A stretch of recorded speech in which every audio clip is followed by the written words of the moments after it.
Então, bom dia a todos. Estamos iniciando a 12ª Sala de Encontro das Redes de Atenção às Situações de Violência do Vale do Paraíba e Litoral Norte, né? Já completamos um ano de reuniões, a reunião sempre na segunda quinta-feira do mês, né? Nesse horário das 8h30 às 10h. Primeiro com o momento de acolhimento, que é o momento mais íntimo do grupo, e agora com a fala do dia, que hoje trataremos da questão dos desaparecidos, né, e a questão dos familiares desses desaparecidos, né, como é que fica essas famílias, né. Então, quem vai estar, temos o prazer de receber hoje, né, doutora Silmara, ela sempre nos acompanha, sempre presente no grupo, e hoje vai nos dar o prazer da sua fala, né. Doutora Silmara Del Souto, ela é médica, lá do gabinete da Secretaria de Estado da Saúde, coordenadora do GT de Combate às Violências do Estado de São Paulo, né? Então, muito com alegria, né, que a gente recebe, então, a doutora Silmara. Bem-vinda. Muito obrigada. Eu fico muito feliz de participar desse 12º encontro, né? Sempre estou aqui de olho em vocês, às vezes não consigo participar ativamente, mas sempre dou um palpite, alguém me chama, eu estou lá no Zap olhando. Eu fico muito contente da gente conseguir realmente organizar essa região, porque a gente conhece, né, as dificuldades dos municípios, a gente conhece a dificuldade também de contato que a gente tem muitas vezes com alguns serviços, algumas pessoas acham que não é com ela, então, assim, eu acho que a gente consegue conscientizar. Em época de pandemia, falar de violência é uma coisa super difícil, né, porque todo mundo se preocupa com a pandemia e não é que esquece, mas é que acaba que a violência fica no segundo plano, mas ela não para de acontecer. Né? O que a gente consegue entender é que ela para de notificar e para de procurar o serviço, mas não para de acontecer. Então, a gente precisa também iniciar uma preparatória de como a gente vai lidar com tudo que a gente encontrar se a pandemia realmente der esse tempo para a gente respirar e conduzir esse processo de trabalho. Então, assim, aqui no GT, a gente está reorganizando um monte de coisa que ficou para trás mesmo. Por exemplo, o projeto Fênix, que vocês, não sei se todas conhecem, todos conhecem, é um projeto que a gente faz acolhimento a mulheres vítimas de violência que tiveram sequelas. É um atendimento eletivo. Por mais que ele seja necessário, ele é um atendimento eletivo. Então, o que a gente tem feito? Nada. Porque não tem como marcar um ambulatório. Se marca o ambulatório, não marca a cirurgia. Então, não tem feito nada. Então, a combinação que a gente fez, o pacto que a gente fez com o Tribunal de Justiça, é que as coisas se acalmando, a gente conseguindo retomar os atendimentos eletivos, a gente vai fazer um recal de todas as pacientes, não só aquelas que a gente achava que estavam em atendimento. A gente vai chamar todo mundo, porque a gente já não sabe mais quem que foi atendido, que pé que parou o atendimento dessas mulheres. Porque tem mulheres que precisam de uma cirurgia reparativa, tem outras que já estão na 10ª, de tanta sequela que esse companheiro maravilhoso conseguiu deixar nessa pessoa, né? Que é falta de olho, falta do nariz, falta da orelha. A gente tem 2 pacientes escalpeladas, então, assim, a gente não sabe em que ponto parou o atendimento. Então, a gente vai ter que se reorganizar, né? E, assim, você estando com esse grupo coeso, é muito mais tranquilo da gente poder conversar, né? O apoio que uma pessoa, de um técnico dá para outro, um município dá para outro, muitas vezes o atendimento é só naquele município. Então, acho que a gente consegue uma rede mesmo de proteção. Eu estou muito feliz de estar participando aqui com vocês. Estou muito feliz dessa 12ª reunião, né? Falo com a boca cheia, porque eu acho que participei quando a gente foi para Jacareí, a gente teve a ideia de fazer esse grupo. E, assim, é um exemplo para o estado inteiro, gente. Vocês têm que ver que hoje em dia vocês são exemplo. Então, eu acho que é super bacana, é um orgulho ter vocês assim dessa forma, a condução de vocês é muito brilhante, a parceria, assim, é muito gostoso estar aqui. Muito obrigada. Então, a gente hoje vai falar de um assunto que eu vinha falando dentro dos GTs, que ficava meio em uma corzinha diferenciada dentro da minha explanação, que era uma coisa que a gente não conseguia fazer, que é uma forma de violência que ela é invisível.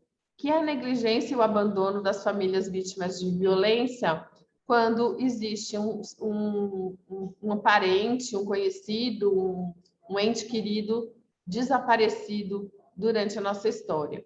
Os números vocês vão ver são meio alarmantes. Eu vou falar um pouquinho de conceito, um pouquinho de cada coisa, para que todo mundo entenda a importância desse assunto, porque ele é invisível, gente. Juro para vocês, se vocês forem pensar quantas vezes vocês atenderam um familiar de um desaparecido, pouquíssimas pessoas vão dizer eu atendi. E ele está no meio de nós, vocês vão ver pelos números. Eu fiz um recorte de Taubaté para a gente entender qual que é o problema de Taubaté, comparando com o estado. Tá bom? Vou colocar aqui minha apresentação.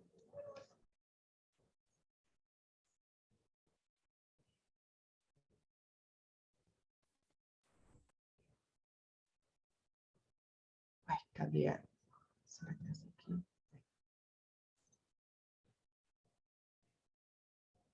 Consegue enxergar? Sim, tá aparecendo, só falta colocar na forma de apresentação. Deu certo? Perfeito. Então, vamos lá. Então, hoje é esse nosso dia, né? Violência contra os familiares de desaparecidos. O que a gente faz é nada. Por isso que a gente vai começar a fazer e a gente vai minimizar essa violência. Aqui eu faço parte, então, do GT de combate às violências do Estado de São Paulo. É um GT composto com todas as coordenadorias do Estado. Então, a gente reúne assistência, as áreas temáticas, né? Aqui a gente ouve a Claudinha e a Cris, que são da saúde do idoso, que fazem parte comigo do GT dos desaparecidos também, que a gente vai dividindo a equipe. Mesmo você tendo outra função dentro do GT, às vezes você abraça causas que não são muito do seu cotidiano, mas é para todo mundo trabalhar de uma forma que consiga todo mundo me ajudar, né? Assim, ajudar na parceria, ajudar no apoio, nas ideias. Então, isso que a gente precisa, ter sempre todo mundo junto para conseguir tocar um assunto que é muito delicado, como vocês vão ver. Aqui eu faço parte desse GT, que é ligado diretamente à chefia de gabinete. Então, facilita algumas coisas na nossa vida, né? A gente tem livre acesso ao chefe de gabinete, a gente conversa com o secretário, a gente conversa com o secretário executivo. Então, a gente consegue algumas manobras que muitas vezes seriam mais complicadas se a gente estivesse só numa área técnica. Dentro da proposta de todo o grupo, né, a gente tem essa apresentação desse grupo técnico de trabalho para servir de exemplo para os territórios, né? A gente tem que firmar as nossas parcerias, reafirmar os protocolos de atendimento e de conduta. A gente constrói uma agenda permanente, então a gente tem agenda o ano inteiro, né, com esse GT e com as outras áreas também que a gente acaba inventando e construindo, né? Construir uma discussão permanente nos territórios. Então, assim, o nosso objetivo é conseguir fazer esse apoio técnico a qualquer território do estado de São Paulo. Então, a gente se coloca mesmo e a gente está sempre presente. Dentro de toda essa história, a gente sempre tem os objetivos de desenvolvimento sustentável como uma ferramenta de trabalho, né? Uma ferramenta de planejamento. Na violência, a gente consegue permear esses seis objetivos, né? A saúde, né? Propriamente dita, educação, igualdade de gênero, paz e justiça, a indústria, inovação e infraestrutura, quando a gente fala na violência urbana, né? Quando a gente fala nos acidentes e que são evitáveis e que a gente deveria ter tido uma diminuição significativa dentro da pandemia. E o que aconteceu? Aumentou o número de acidentes de motocicletas e carros. Então, assim, a gente tem que ficar muito atento a isso, porque são todas coisas evitáveis. E também na história das cidades sustentáveis, né? Que a gente mexe com tudo, né? Com a energia, com a água, com toda a sustentabilidade dentro de uma administração e planejamento. Dentro desse objetivo, né, do nosso grupo, a gente trabalha tanto com a violência sexual quanto a violência doméstica, junto ao projeto Fênix, como eu expliquei para vocês, o projeto de vida, que é aquele projeto que faz com que o agente comunitário de saúde, como ele está nas casas das pessoas, ele seja treinado para ser um agente de combate à violência. A violência contra crianças e adolescentes, a gente tem dois projetos. O projeto escolar, que é o projeto que a gente tem treinado os professores e capacitado com relação à identificação de violência na escola. e o Saúde na Escola, que é um projeto que a gente vai ter uma webconferência no dia 16, não, no dia 23, e que a gente vai apoiar todos os projetos que foram inscritos no Saúde na Escola com relação à violência e à cultura de paz.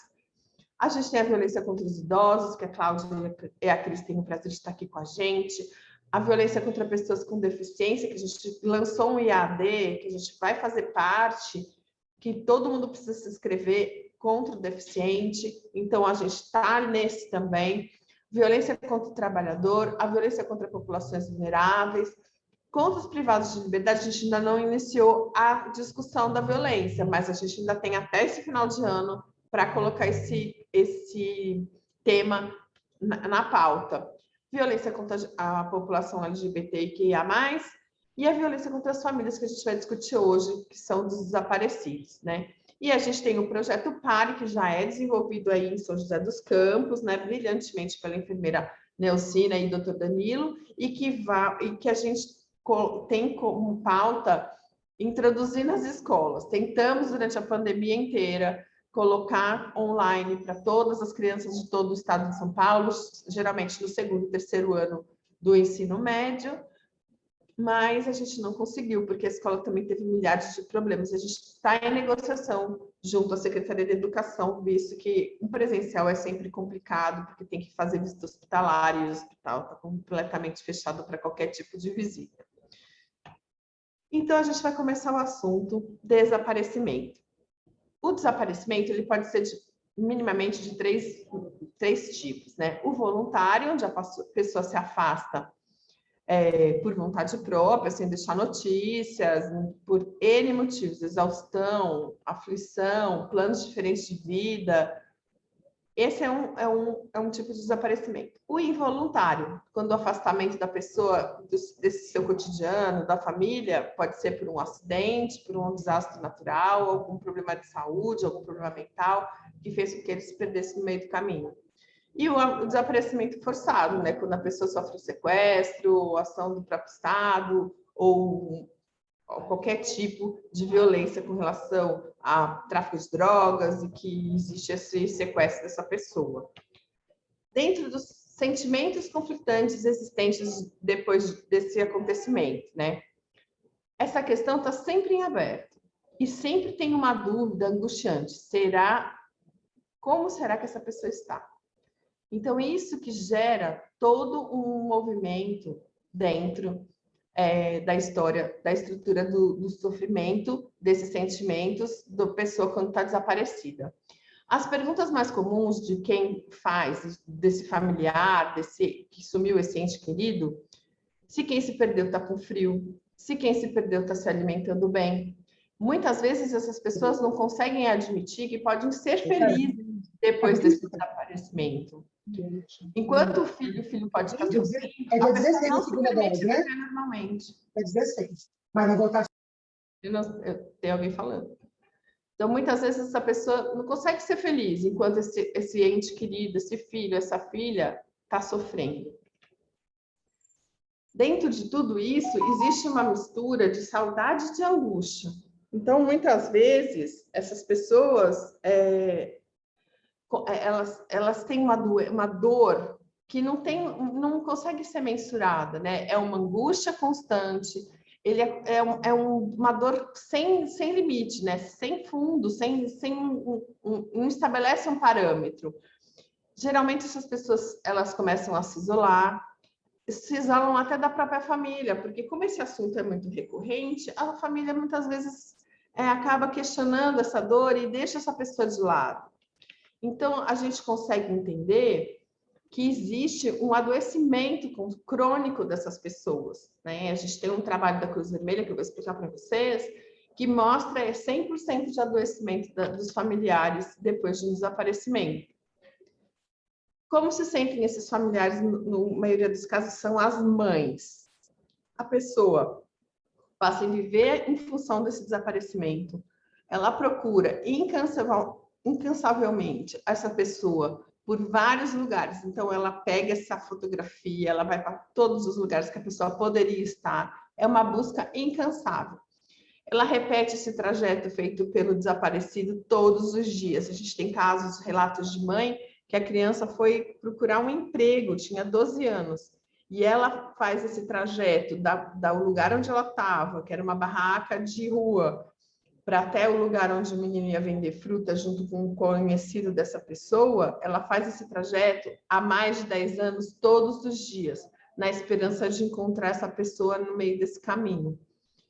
A pessoa fica sem dormir, preserva os objetos, bilhetes e roupas, até mesmo o quarto desaparecido por anos. Existe uma outra mãe que tem um quarto de uma criança intacto.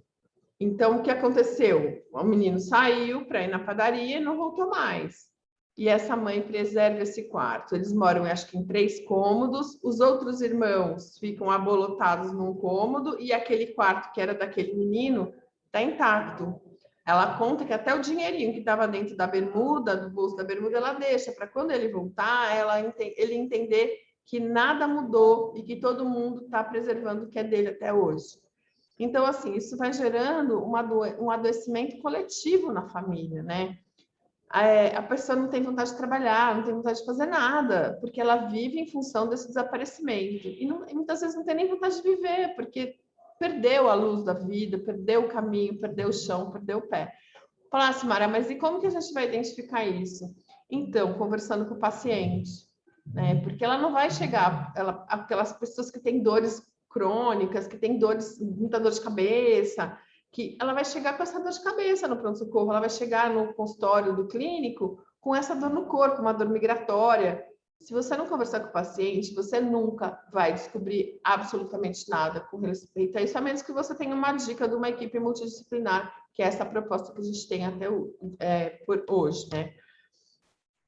A pessoa ainda sente culpa desse desaparecimento. Ela sente culpa de ter deixado o filho ir na padaria, ela sente culpa do filho ir numa festa e que ela deixou esse filho nessa festa. Então, assim, além de tudo, de todo esse sofrimento, ainda a culpa acompanha essas pessoas, essas mulheres, essas mães. Acolher os medos e anseios diante dessa ausência, a raiva pela indefinição que ela sente, né, de ninguém ajudar, de ninguém se preocupar, de ninguém ir atrás para ela dessa criança, porque assim, existe o boletim de ocorrência, eu vou mostrar para vocês que existe. Existe a investigação, só que isso é uma coisa finita, né? Ninguém passa a vida inteira procurando aquele indivíduo. Tem um tempo de investigação, um tempo de procura, mas depois existem outros problemas que vão aparecendo e que as pessoas vão deixando de lado. Então, essa pessoa, ela sente muita raiva por essa indefinição. E tudo isso vai acarretando em sentimentos muito ruins, né? E, assim, ela sente essa culpa, né? De que poderia ter feito alguma coisa para impedir esse desaparecimento. Então, isso que a gente tem que entender, como acolher essas pessoas. Tem uma outra fala que diz que é uma perda em aberto e que impede estabelecer um tempo de luto. Então, quando o óbito de uma pessoa, quando você encontra esse corpo, ele tem um momento de terminar esse sofrimento, porque você sofre pelo óbito, você sofre pelo desaparecimento, você sofre pelo óbito, mas aquilo tem um fim. O desaparecido é um luto sem fim, porque todos os dias essa energia se renova. Você desiste de procurar essa pessoa durante a noite, mas durante o dia você tem a esperança que ela toque a campainha ou que alguém a encontre e receba um telefonema dizendo que encontrou essa pessoa. Então, tudo isso é uma energia que se renova. Uma outra fala que a gente tem, né? A gente pegou isso do trabalho de mestrado da Sandra Rodrigues, né, que é uma psicóloga, é um mestrado que fala onde está você agora, além de aqui dentro de mim. Então, assim, você já vê que o nome do trabalho já é um trabalho bem impactante, né? Então, uma das frases que tem lá dentro desse trabalho é: quando essa perda não é reconhecida socialmente, os enlutados sentem-se desorientados, estigmatizados e excluídos, o que representa um fator de risco adicional à saúde mental. E a gente percebeu no trabalho da Cruz Vermelha, que é um dos nossos parceiros nesse projeto, é que não só a saúde mental é afetada, toda a saúde sistêmica. Todas as pessoas envolvidas nesse projeto, foram 27 famílias, todas tiveram adoecimentos graves, né? De hipertensão descontrolada, diabetes descontrolado, perda da autoestima, perda do autocuidado, com isso a obesidade sempre foi uma constante. Então, assim, a gente precisa estar mais atento a essas famílias. Outra frase, é importante dizer que a violência do desaparecimento é, sim, um luto. Primeiro, porque o luto não se refere apenas a casos de morte, e segundo, porque há uma ausência que gera nos familiares e amigos a sensação de uma presença constante. Então, essas mães, esses familiares, eles sentem a presença da pessoa. No entanto, existe essa dor, esse vazio que a gente vai tentar ver com atendimento adequado, o que a gente pode fazer por essas famílias. Aqui eu trouxe alguns casos para a gente entender um pouquinho mais essa situação. O primeiro caso é o LSA, 43 anos. A filha desapareceu em 2010, ela estava com 8 anos. Quando sumiu, essa pessoa estava grávida e o filho passou seu apoio. Ela lida com a saudade, mas todo dia vem a esperança que a menina volte.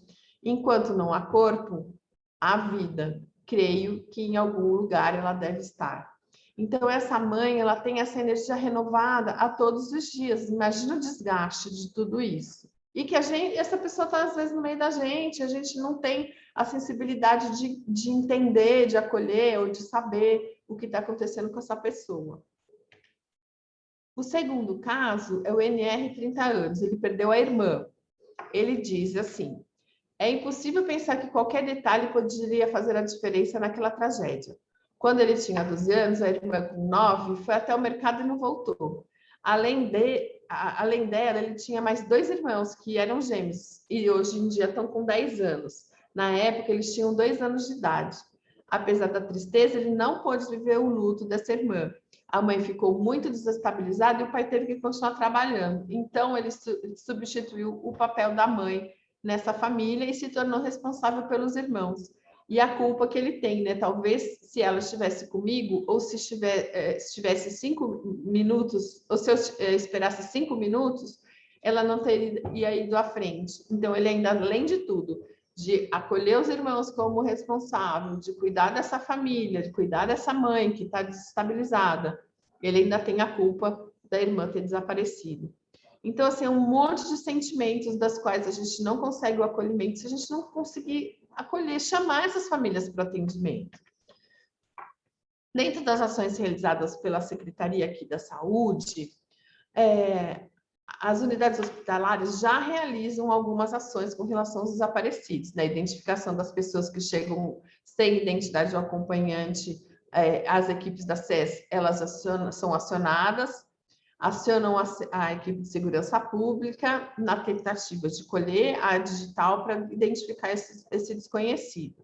Encaminham a foto para a identificação desses pacientes desconhecidos no site da secretaria para ajudar na busca dos familiares, né? E a gente tem essa proposta de elaboração desse protocolo para acolhimento dos familiares de desaparecidos com a capacitação da rede e atendimento a partir do projeto Autoestima. O projeto Autoestima, eu não sei se vocês todos conhecem, é um projeto desenvolvido pela Saúde Mental, com uma plataforma exclusiva, com um treinamento e a capacitação de toda a rede do Estado de São Paulo com relação a vários itens relacionados à saúde mental. Com isso, o desaparecido ele vai ser um tema dentro dessa capacitação do projeto Autoestima. Vai utilizar a plataforma da mesma forma que os outros assuntos, vai utilizar a plataforma de atendimento e o direcionamento desses familiares de desaparecidos para toda a nossa rede de apoio e atendimento de saúde mental. Outras ações estaduais que são realizadas com relação aos desaparecidos são as fotos dos desaparecidos no metrô. Então, as fotos elas vão aparecendo em matéria de rolo, né, que vai mostrando, e se você identifica, tem um telefone lá para você utilizar e você fazer. E hoje em dia a gente está fazendo o cadastro único, do qual foram chamados os familiares de desaparecidos para coleta de DNA, para a gente fazer a identificação dessas pessoas que possivelmente estão no ML e que estão sem identificação até hoje. Agora, deixa eu falar um pouquinho dos nossos dados, né? No estado de São Paulo, todos esses dados nos foram cedidos pela Secretaria de Segurança Pública, né? A parceria com a Secretaria de Segurança é muito grande e eu tenho muito a agradecer a eles por nos fornecer esses dados livremente. Bom, aqui a gente tem o número de desaparecidos em 2020. São 18 mil desaparecidos, 2068, mas 18 mil desaparecidos durante o ano de 2020. É um número muito significativo, né? A gente vê que no estado, o maior número de desaparecidos é do masculino, né? E dentro do banco, a gente consegue encontrar um elenco de inconsistências, né? Mais de 1000, quando a gente fala dos números, né? Mais de 1000 casos de nulo, 12 que branco, que sabe Deus, quando você está falando de feminino e masculino, aparecer um branca ali é estranho. Então, assim, a gente também está ajudando num outro projeto da segurança pública a falar sobre informação junto às pessoas que fazem o preenchimento do boletim de ocorrência. Então, a gente tem uma proposta junto à Secretaria de Segurança de melhorar o nível de informação nos boletins de ocorrência, que ele é feito hoje em dia no Sistema de Registro Digital de Ocorrências, RDO. Então, assim, a gente vai fazer esse curso de capacitação e mostrar para as pessoas que esses boletins de ocorrência eles podem ser utilizados como um caminho, né, de construção de políticas públicas. Então, a gente tem essa proposta junto à equipe de segurança pública. Quando a gente está falando por faixa etária, né, a gente pegou alguns recortes, né, de 0 a 9 anos, que foram do estado de São Paulo, 236 casos, de 10 a 19, 4.937. O maior incidência é dos 20 aos 59 anos, foram 10.286 casos, e 60 ou mais, 1.201 casos. E tem as outras inconsistências. Isso que está em vermelhinho são as inconsistências que a gente encontra quando a gente fala de faixa etária, né? E lembrando que esse número de 18 mil é extremamente importante para a gente. Quando a gente fala de raça-cor, para mim foi uma surpresa, né? A gente tem a história de que os brancos são os que desaparecem mais, né? Os pretos sempre são minoria, e eu não entendi muito bem o que aconteceu, porque geralmente a gente fala de violência, da qual a violência é uma ocorrência mais significativa entre os pretos. Então, aí foi uma surpresa para mim a história de pouco desaparecimento dos pretos, né? Seguido dos pardos, que foi 4.778. Dentro da história de Taubaté, a gente tem o mesmo padrão, né, que segue o estado. Quando eu falei para vocês de nulos, né? Tem nulos, masculino, feminino, sem identificação e sem idade.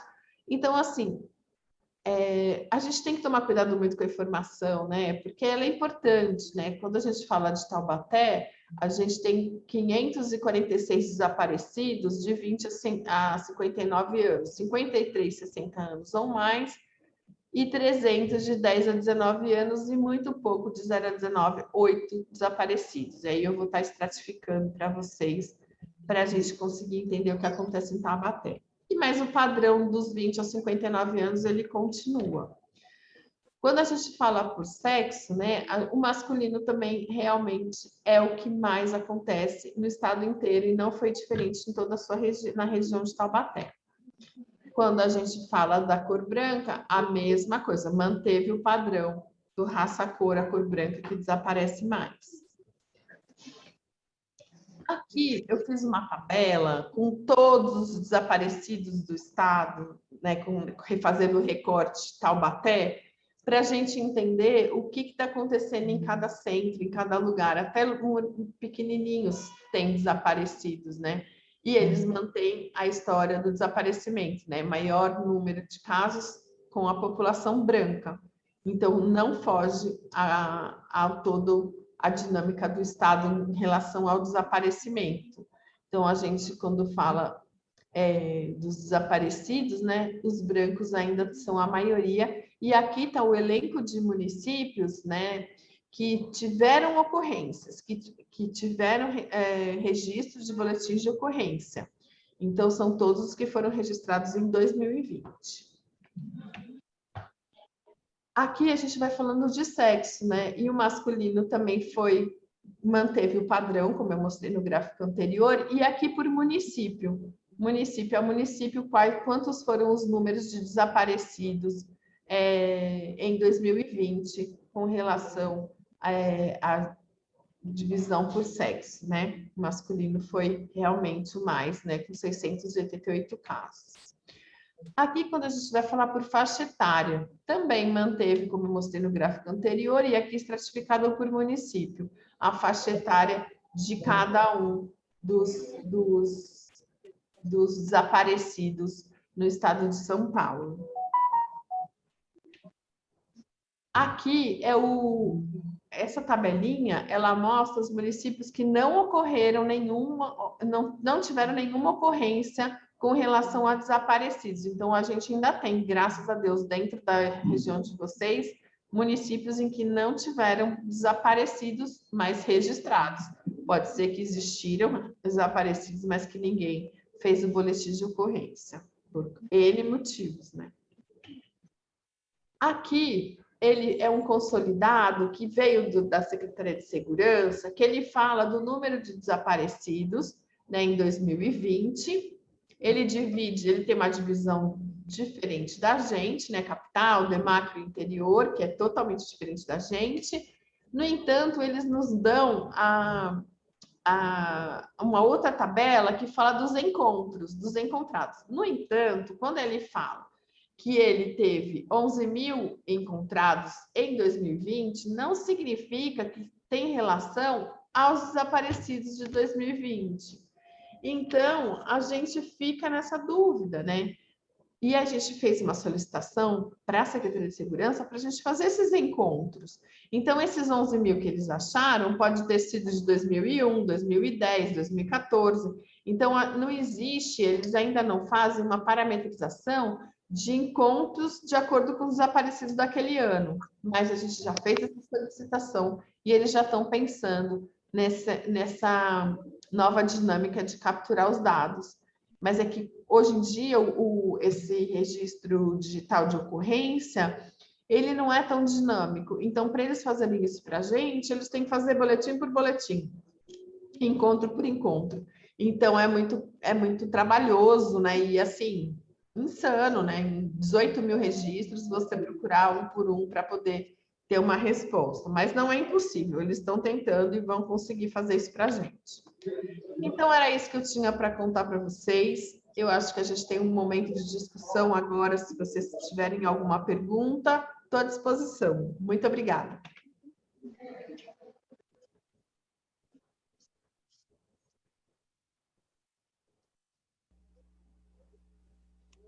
Obrigada, doutora Silmara, muito importante, né, a sua fala, né, assim, e muito delicado esse tema, né, diante do sofrimento das famílias, principalmente, assim, à medida que o tempo passa, esse sofrimento vai aumentando, né, então, assim, o quanto que é importante a gente pensar em ações não só preventivas, né, para evitar que as situações aconteçam, mas também nas ações, assim, que podem tentar identificar logo essas situações e logo fazer esses encontros, né, e evitando que se perpetue esse sofrimento aí por tantos anos, né?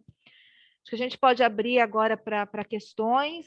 Quem gostaria de estar falando?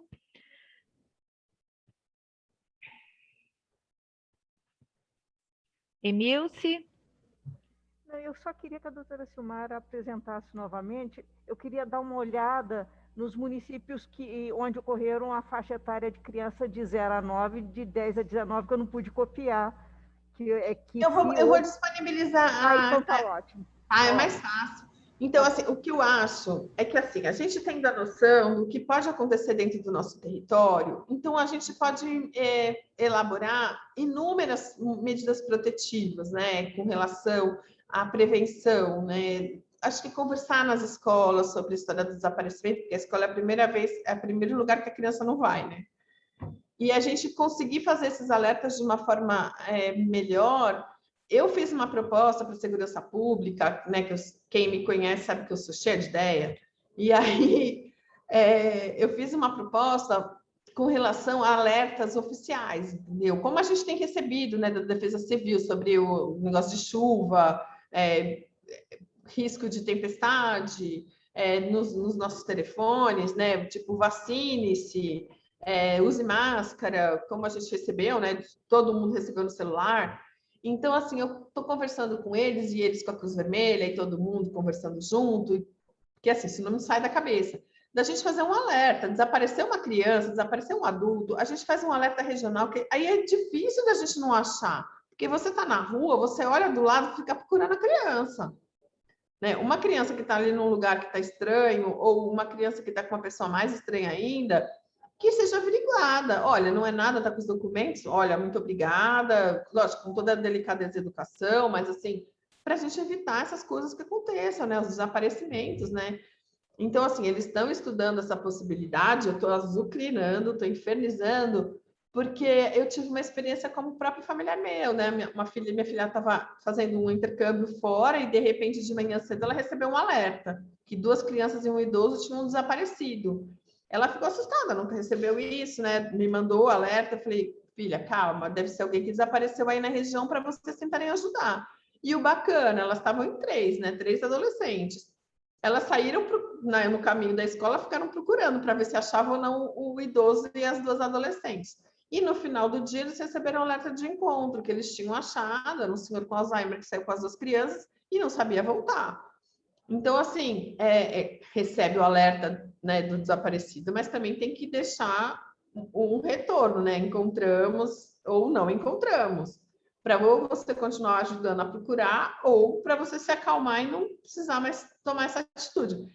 Eu acho que isso dentro de um território é super importante, né? Porque você evita que aquela criança, sei lá, que foi subtraída de alguma forma, que se perdeu, ela vá ter um destino horrível, né? Então, eu acho que a gente, ou mesmo um adulto, um idoso, acho que todos, né? Se vocês forem ver, a força de trabalho, ela é quebrada, né, nessa história, né? Porque a grande maioria é força de trabalho. Quando vocês forem olhar a apresentação, existem alguns números que são inconsistentes. Tipo assim, chega uma hora que... Porque tem muita coisa daquele nulo feminino na idade, e que eu acabei tirando e acabei não arrumando muitos números, mas assim... É isso que acontece, quando está diferentinho o número, é por conta dessas inconsistências que atrapalharam. Uma hora eu comecei a chamar de outros, porque é tanta inconsistênciazinha que eu achei melhor chamar outros e coloquei dentro do gráfico como outros. Mais alguma pergunta? A Fátima levantou a mão para fazer uma pergunta e tem também uma fala aqui da Dani Salles no chat, né? Falando que seria interessante pensar no protocolo de desaparecimento na comunidade escolar. Se existe alguma experiência nesse sentido no Brasil. Não sei se você conhece, doutora Silmara. Então, a gente tem um comitê intersetorial que a gente tem conversado bastante. Então, essas discussões elas vão até a Secretaria de Educação do Estado. Então, a gente está desenvolvendo todos esses protocolos, a gente vai falar dos desaparecidos, capacitando os professores também. Então, assim, eu acho que é super importante a gente ter essa discussão na escola, sim, né, com protocolos definidos, com até o próprio atendimento, né, porque as professoras também se envolvem com as crianças. Então, você ter um aluno querido desaparecido também mexe com a turma e mexe com a escola. Então, a gente também tem que fazer esse acolhimento, sim, na escola, de uma forma técnica, né? Que a gente não tenha um alarme das crianças, dos alunos, mas que todos conversem sobre esse assunto. Fátima?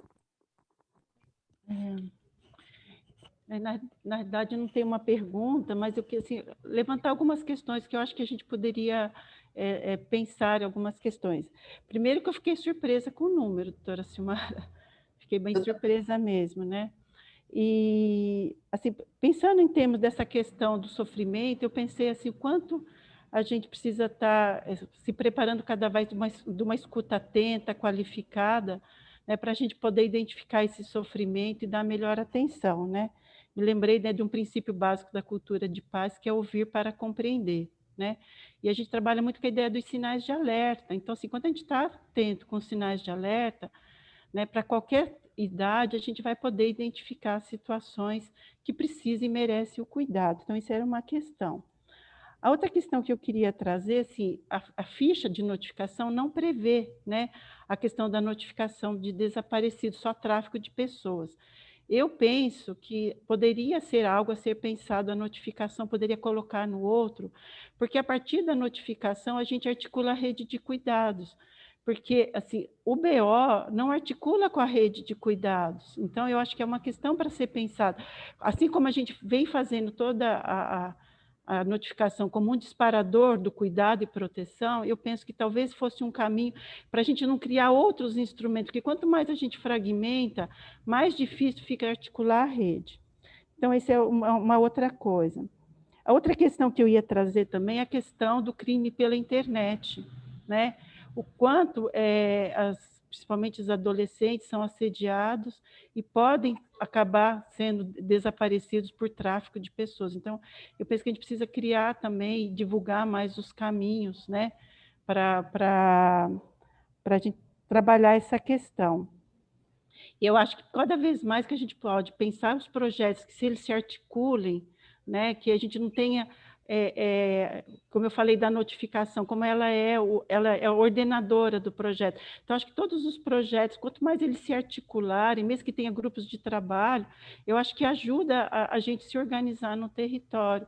E eu pensei muito isso em relação à escola, né, que eu vejo vários projetos tentando atingir escola, e assim, qual seria o projeto, a diretriz, né, que possa se articular com grupos de trabalho, articulação de projetos. Eu acho que isso ajudaria a gente a se organizar aqui no território.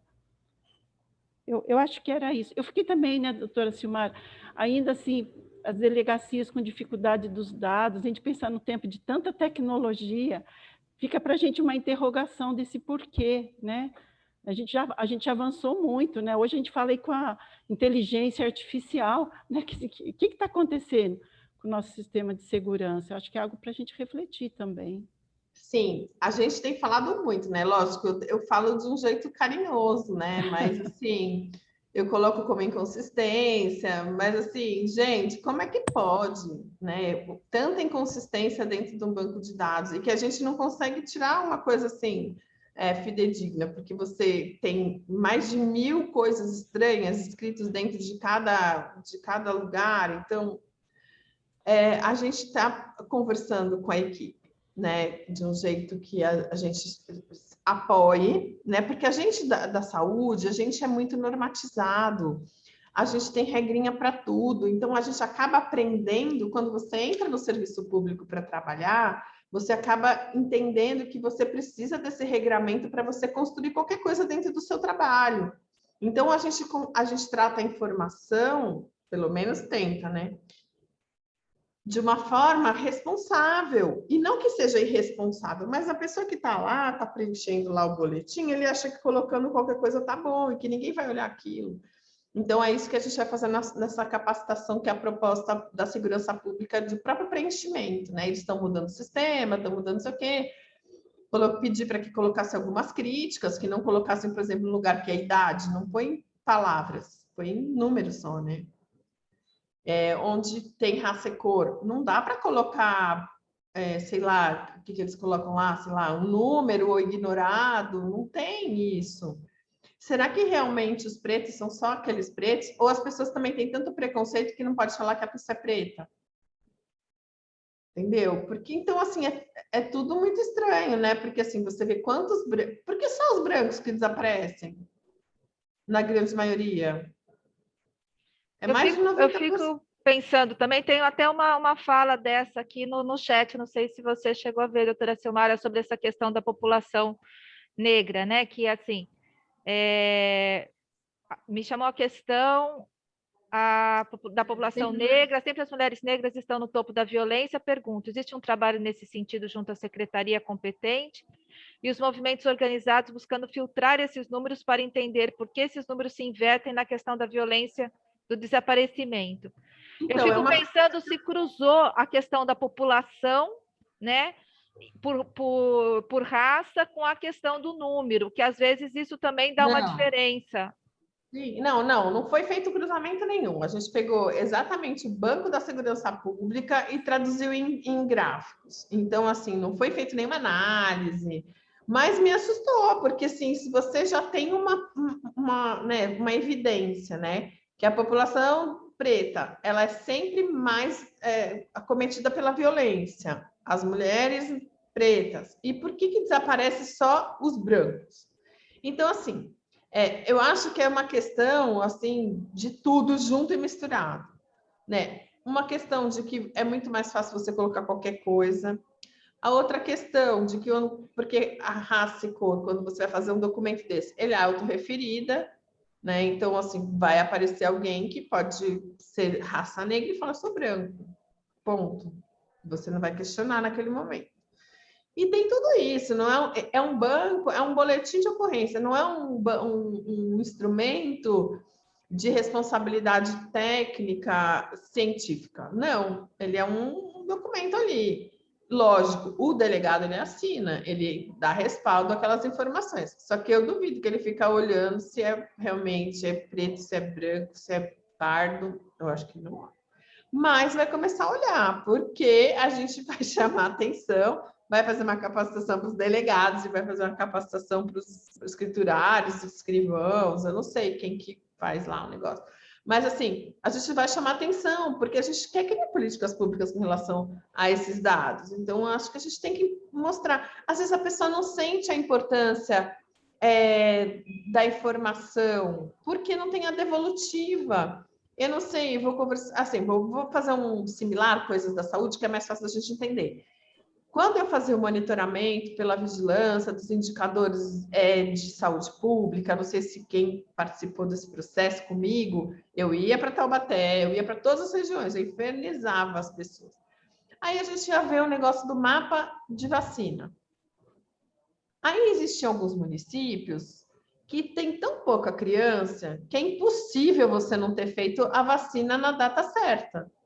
Só que o número de vacinados em vacinas correlatas, né, que são da mesma idade, era diferente. Aí eu perguntava para a enfermeira, que era responsável: você tem coragem de dar essa vacina e não dar outra? Aí, doutora, lógico que não. Eu falei, então, mas tem um erro de registro. Porque aquele mapa de vacina, gente, é insano, né? Não sei se ele mudou, mas ele é insano, aquela coisa estranha. A criança deu um grito ali, você já não sabe se você marcou sim ou não, porque tá tanto risquinho ali que você fica maluco. Então é isso. Aí o que aconteceu? As pessoas começaram a se responsabilizar mais.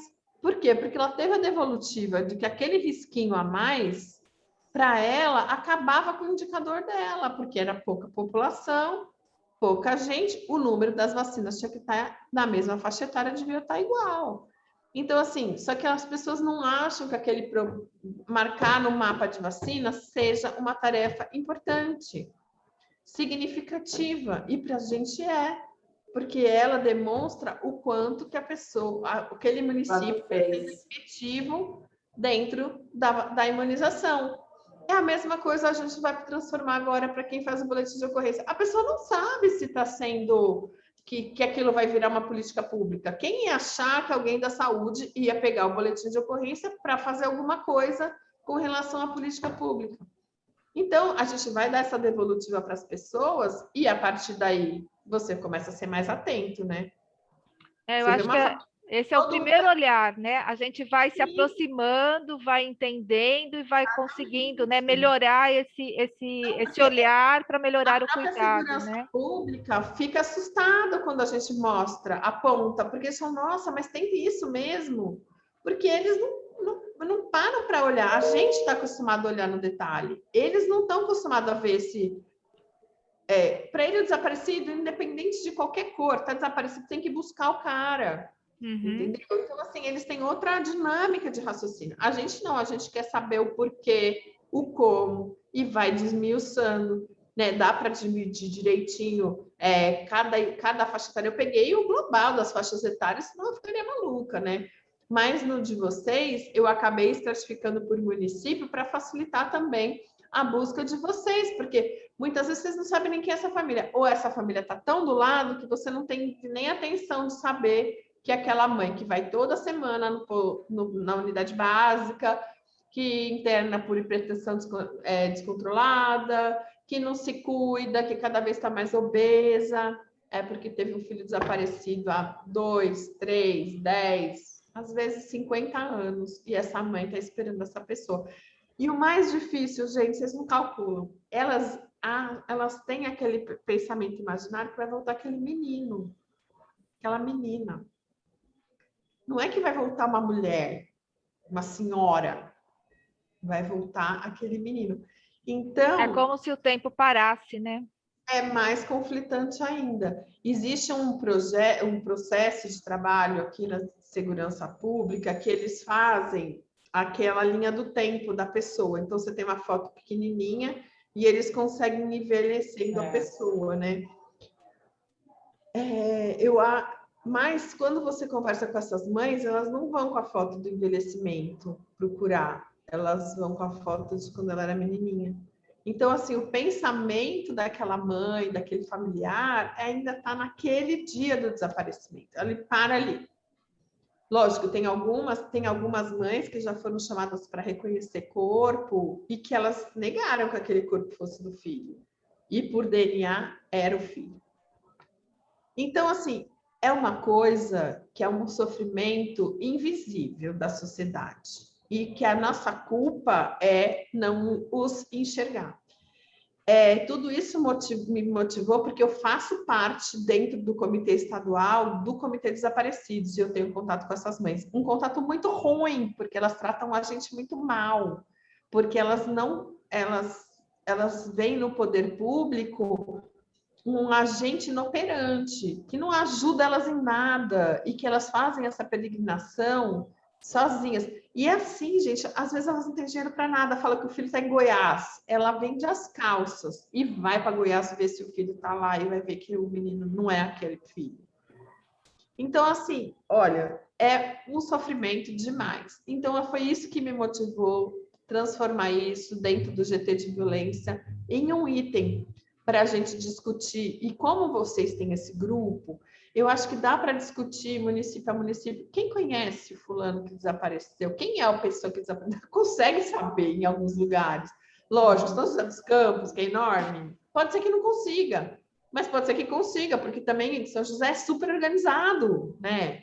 Dentro de todo o conceito que eu tenho do estado, é um dos melhores municípios que eu tenho dentro do estado. Então, assim, talvez o impossível seja possível dentro de São José. Mas, assim, é um assunto que a gente precisa discutir, porque a gente consegue proteger de uma forma melhor a partir do momento que você tem o conhecimento do assunto. Não vai ser um especialista, não precisa, mas você ter a sensibilidade, né, de saber quem são essas famílias dos municípios menores, ver se precisa de atendimento, precisou de atendimento, me aciona, eu dou um jeito, a gente se vira, a gente vê o que está acontecendo, como que a gente pode apoiar, como que a gente pode cuidar dessas famílias. É responsabilidade nossa, gente. É responsabilidade de todo cidadão, né? Fazer minimamente, né? A doutora Fátima falou muito bem dos princípios da cultura de paz. É o princípio de ser cidadão, fazer esse tipo de acolhimento. E outra coisa que me motivou e que estava meio estacionado ano passado, por a pandemia, eu tinha chegado num plantão, tomei banho, não sei o quê, e coloquei na televisão. Nunca ligo a televisão de manhã, porque eu estou tão cansada que eu nem ligo. Mas eu estava me trocando e tal, e apareceu o Globo Esporte no domingo. E aí, falando de esportista, de não sei o que, falou daquele Belfort, que teve uma irmã desaparecida quando ele tinha uma luta e piriri parará, e eles estavam falando da dificuldade do enfrentamento diante de todos os acontecimentos da vida cotidiana, que para ele era uma luta, e que ele não tinha desaparecido. E aí veio a fala da mãe. né, que a mãe criou políticas públicas no Rio de Janeiro com relação ao desaparecimento. E ela falou, ela teve uma frase super impactante, que todas as noites ela descansa porque ela enterrou a sua filha. Mas durante o dia, quando o dia amanhece, essa força renasce e ela espera encontrar essa menina. Então, todas as manhãs essa menina renasce. E já faz muito tempo que aconteceu isso, mas ela ainda tem a esperança de encontrar a filha. Então, assim, eu falei, gente, se isso está aparecendo na minha frente é porque eu tenho que trabalhar com isso também. E aí eu infernizei as meninas, Cris e Cláudia, que estão aqui comigo, do GT, e eu fiquei falando e infernizei a universidade, infernizei o pessoal da Cruz Vermelha, e a gente juntou. Então, agora a gente tem reuniões regulares toda segunda, terça-feira, não, terceira, né, Cris? Terça-feira do mês, a gente tem reuniões regulares, a gente está fazendo esse protocolo, conseguir sensibilizar a pessoa da saúde mental a colocar no portal deles que já está fazendo, já está acontecendo. Então, assim, as pessoas se engajaram num tanto que agora a gente pode dizer que a gente tem um GT que fala sobre familiares de desaparecidos dentro do estado de São Paulo e que a gente vai lançar isso. A gente tem essa parceria da Cruz Vermelha, que é super bacana. Eles têm experiência com desaparecidos, mas desaparecidos de guerra, que é diferente do desaparecido urbano, né? A gente teve uma visita também do Ministério da Segurança e Justiça, que eles vieram contar para a gente uma história, né? De que era importante, que precisava, que tinha o cadastro único. Aí eu deixei eles falarem e falei, então, agora eu vou contar a minha história. E aí despejei tudo isso que eu falei para vocês hoje para eles, eles falaram, nossa, então agora inverteu, agora quem vai ajudar a gente é você. Eu falei, olha, falando com o meu secretário eu faço qualquer coisa. E foi isso, gente. Então a gente está engajado, estou aqui para ajudar todo mundo que precisa, estou disposta, estou aqui aberta a qualquer tipo de pergunta. E é isso. Mais alguma pergunta? Então, a gente está aqui se caminhando para o final, mas tem 3 pessoas ainda inscritas para a pergunta. Eu acho que podia as 3 fazer a pergunta, não sei se tem mais alguém. Aí depois a gente vai para a finalização. Tem a Fátima, do GVE de Taubaté, a Dani Salles, que é da Educação, e a Fátima daqui do GVE de São José também. A gente pode fazer as 3 falas e depois você faz uma fala final, né, para a gente fazer o encerramento. Doutora Silmara, eu queria parabenizá-la pela apresentação, foi excelente. E, assim, eu também tenho uma visão que esse desaparecimento, ele podia ser, em vez de ser fracionado, ele podia ser somado a realmente a nossa ficha do SINAM, para poder, assim, a gente ter uma visão mais completa, né, dessa parte, que eu acho que ajudaria, porque quanto mais a gente fraciona, como diz a Fátima, do GVE Taubaté, de São José, a gente fica com mais dificuldade de enxergar, né? E, assim, as inconsistências, elas vão continuar acontecendo, porque no SINAM também a gente tem muita inconsistência dentro dos programas, mas a gente consegue trabalhar isso, apesar que a nossa equipe ela é reduzida, né? Mas a gente consegue ter um olhar melhor. E eu acho que a gente poderia, sim, ajudar mais as pessoas, né?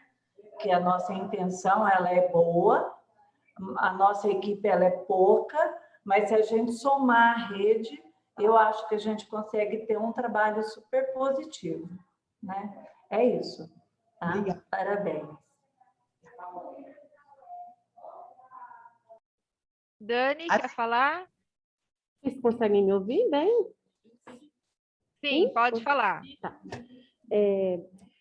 Eu queria fazer alguns apontamentos que eu estou certa, né, de que já deve saber, mas enfim, acho que é importante socializar.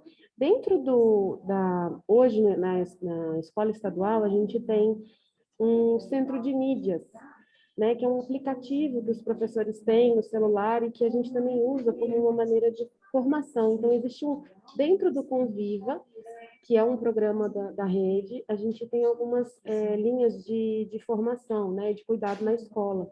E uma dessas linhas é a escola mais segura. Então, a gente vem tendo já algumas formações nesse sentido. E eu penso que esse lugar é um lugar bem interessante para fazer esse tipo de formação em relação às escolas, né? Trabalhar esses protocolos, essas sensibilizações. Eu penso que, melhor do que nunca, a gente está tendo essa estrutura para poder fazer essas formações síncronas e assíncronas, né? Então, a gente pode deixar isso num repositório, outros professores podem ter acesso, etc. Outra coisa que eu queria colocar, assim, que a gente já está tendo uma discussão, inclusive hoje a gente vai ter vocês estão me ouvindo bem? Desculpa, não sei se meu microfone está ruim. Tá. A gente vai ter uma reunião hoje com um grupo aqui, que a gente chama de território, né? Arte e território. A gente está discutindo algumas possibilidades de trabalhar uma cartografia afetiva, pensando assim em unificação de dados. Por quê? Isso tem o INPE, o ITA, a gente também tem uma parceria com a EMB Morumbi. Então, a gente está nessa investigação de como desconstruir essa torre de Babel, né? Que os dados, às vezes, se encontram. A gente nunca teve tantos dados, mas, infelizmente, muitos não conversam. Então, a gente também está nessa investigação de como fazer isso de uma outra maneira. E eu penso que, de repente, também pode ser um estudo, né? Nesse outro sentido, nesse outro viés. E uma última coisa que, inclusive, ontem aqui no nosso grupo de trabalho, a gente estava conversando assim, aleatório, né? Falando sobre uma situação que está mais constante do que nunca. Existem agora aplicativos de venda na internet, né? De compra e venda de aparelhos usados e essas coisas. E a narrativa de uma das colegas foi que, nesse processo dela tentar vender um celular, por exemplo, o comprador queria muito o endereço da casa dela, né? E aí ela entendeu que isso era uma situação de perigo e não se submeteu a isso. Isso me deu um alerta de, será que todo mundo está ciente dessa situação de perigo, sabe? Será que os nossos alunos, será que as crianças e os adolescentes estão cientes? Porque eu também me coloco nessa situação. Quantas coisas eu já vendi e comprei na internet sem ter muito bem esse filtro? E o quanto isso põe em risco a nossa vida, principalmente das mulheres, penso eu, né? Então, isso ficou na minha mente, né? Que é aquela coisa assim dos sites de venda e o catfish, que é a pessoa que vai lá, se passa por uma situação e, de repente, usa dessa vulnerabilidade para sequestrar alguém ou promover algum tipo de violência, né? E eu não sei até que ponto a gente está discutindo isso afinco mesmo na escola, né? Então, acho que isso também me deixou um ponto de atenção. Então, eram essas as questões que eu queria colocar. E uma última questão é, quando há o desaparecimento, né, além do boletim de ocorrência, existe algum referenciamento dessa família em atendimento de rede? Porque quando tem a ficha SINAM, a gente sabe que isso tem um disparador, né?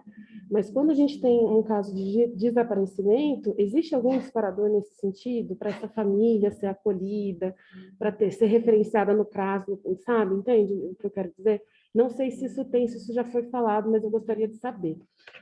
Então é isso. Obrigada, gente. Desculpa tomar um tempo. Eu ia só reforçar, doutora Silmara, a questão que a gente, nessa maior interação com o pessoal da segurança, a questão ainda do acolhimento na hora de fazer os boletins de ocorrência, né? Eu ainda recebo muitas reclamações da falta de acolhimento, de humanização desse atendimento, o que faz com que as famílias, às vezes, quase desistam, sabe, de buscar. Então, acho que isso era uma coisa. E para nós, ainda a gente tem tido assim, uma reflexão bastante sobre o preenchimento da notificação, como a gente precisa explorar mais a qualidade dessa informação, como a gente está se queixando do outro lado, eu acho que tem o nosso lado também. Eu acho que era isso. Mas eu agradeço, foi muito, muito significativa para mim a sua fala. Muito obrigada, viu? Bom, vou falando aqui. A Fátima lá de Doutora Taubaté. Silmara, tem só mais a enfermeira Silvia aqui que também tá queria bom. falar. Você quer falar?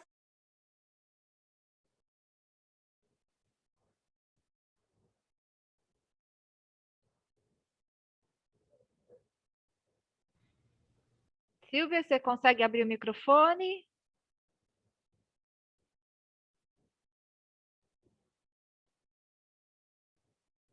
Ela levantou a mão, mas eu acho que ela não está conseguindo abrir. Eu acho que agora conseguiu. Vamos aguardar. Oi, bom dia a todas. Na realidade, eu fui bater palmas e acredito que eu tenha apertado para levantar a mão. tudo que foi pontuado, maravilhoso. Eu acredito que realmente a rede ela tem que ser fortalecida, porque nós já sabemos quais são as falhas, então é trabalhar para que realmente essas falhas sejam corrigidas. O importante é que cada uma de nós e aquelas pessoas às quais nós delegamos trabalho, cumpram e efetivamente façam da melhor maneira possível. Realmente, assim, na parte do atendimento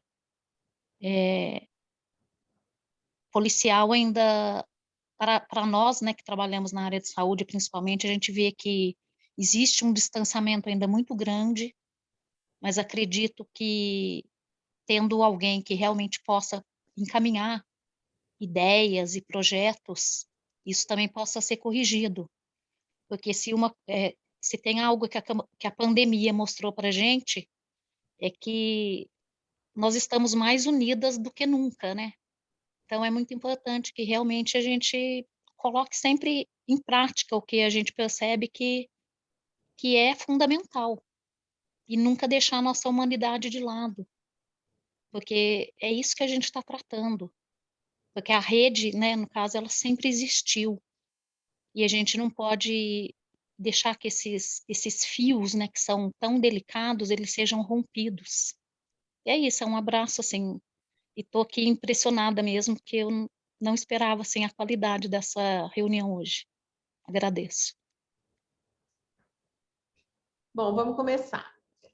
Eu acho, Fátima, realmente que a gente precisa, né, as duas Fátimas, né, que a gente precisa colocar todas as informações dentro do SINAM, que eu acho que, lógico, todo mundo tem um monte de inconsistência, a gente tem a história da completude, né, que às vezes as fichas são incompletas, mas é para isso que eu acho que a gente vale os nossos treinamentos. Eu sei que vocês são exaustivas na história do treinamento das equipes, né? A gente também tem a equipe do Viva aqui, que também anda atrás de tudo isso. Então, assim, é uma questão da gente fazer uma provocação ao Ministério da Saúde, né? Da gente pedir para que coloque o desaparecido como um item dentro de uma ficha que já mais ou menos já está preparada para esse preenchimento, é só colocar o item. Acho que não é impossível. É uma provocação que eu vou fazer até para Maria Carolina, a doutora Miriam, né, o Marco Antônio, para que a gente consiga fazer essa provocação ao Ministério da Saúde. É uma boa ideia.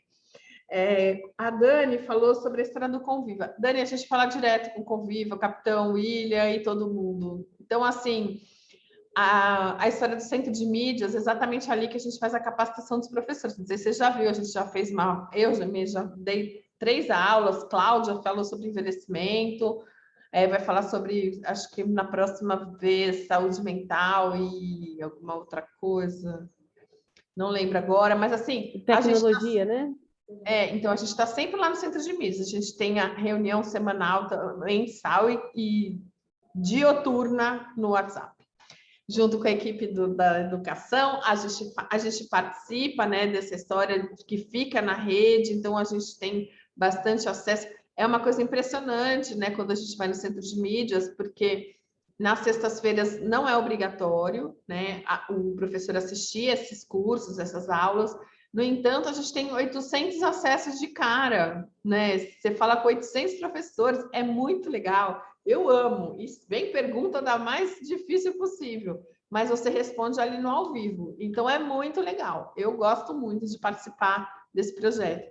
Então, assim, a gente está na história do Conviva, sim, e a gente vai falar sobre desaparecidos, sim, e assim, a gente vai desenvolver um protocolo junto à educação, porque a gente acha que é uma porta, pelo menos para as crianças e adolescentes, que tem bastante, né? Se vocês forem ver, o número é significativo, né?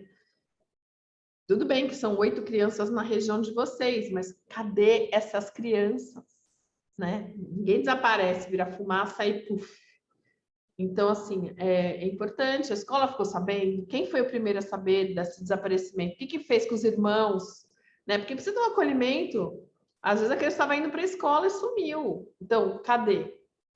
Então, acho que a gente tem que repensar, sim. E assim, gente, muito obrigada, né, por vocês abrirem um espaço para eu colocar mais um assunto na cabecinha de vocês e para discutir no território. Sempre que arrumo serviço, não adianta. Mas eu acho que a gente está aí para isso, né? E vocês sabem, né? Eu arrumo o serviço, mas eu estou aqui dando apoio. Não é que eu arrumo o serviço e abandono. Então, assim, estou aqui para ajudar, todo mundo tem meu WhatsApp, todo mundo sabe onde me encontrar. E é isso, eu queria só agradecer a oportunidade de conversar com vocês, de estar aqui com vocês e o orgulho que eu tenho de apresentar para a região de vocês uma coisa mais detalhada e de tão importante que é o acolhimento dessas famílias. Muito obrigada, Débora, obrigada, Fátima, obrigada a todos os participantes, a equipe do GT que veio aqui para me apoiar e ajudar a gente. Que tenham todos uma boa semana, um bom final de semana, e que todos fiquem com Deus, continuem se protegendo, porque essas variantes do vírus têm assustado um pouquinho. Tá bom? Fiquem com Deus, um beijão, obrigada. Nós que agradecemos, doutora Silmara, acho que foi ótimo, acho que assim, você levantou, né, trouxe aí para a região mais um tema importante, né, para a gente agora se debruçar de uma forma mais cuidadosa e tentar pensar aí em estratégias, né, para melhorar esse olhar, né, identificando as situações e pensar em políticas públicas, né. Muito obrigada, e só avisando que o nosso próximo encontro vai ser dia 9 de setembro, ainda não estamos com o tema definido, mas assim que sair a gente coloca lá no grupo, tá bom? Até mais, pessoal, bom dia, boa semana e se cuidem. Tchau.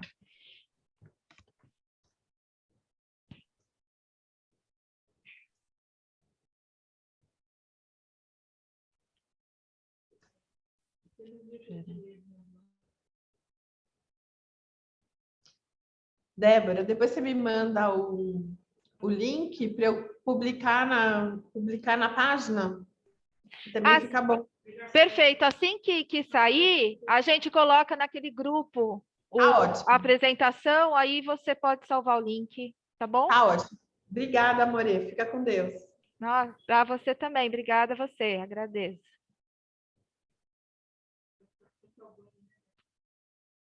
Estou esperando aqui o pessoal sair. Débora, eu estou tentando sair e não consigo. Então, eu vou fechar tudo, tá bom? Eu estava esperando o pessoal ir saindo, eu acho que as outras pessoas talvez também não estejam... Eu vou fechar... Você. Oi? Tem que ver se vai ficar gravando aí em você.